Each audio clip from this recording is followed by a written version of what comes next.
Big polluters cover up their dirty business by pretending to be green, but their scams have dangerous consequences. The aviation industry wants to double air traffic by 2037 and halve their carbon emissions by 2050. Sounds contradictory, doesn't it? Well, it is. Airlines are pushing the illusion that you can fly carbon neutral or net zero by paying a little extra on your ticket to compensate for the carbon emitted by your flight. However, these carbon offset or compensation schemes are problematic. A popular scheme works by taking an untouched forest and protecting it from deforestation. It assumes that because these forests are not cut down, they will compensate for the carbon emitted by your flight. But who knows for certain that these forests would have been cut down or won't burn down due to climate change?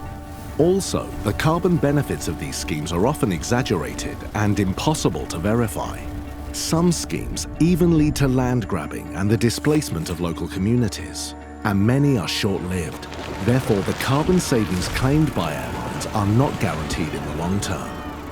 The reality is that these schemes may have little to no impact and are a diversion from the real solution: to reduce flights globally and cut emissions at their source.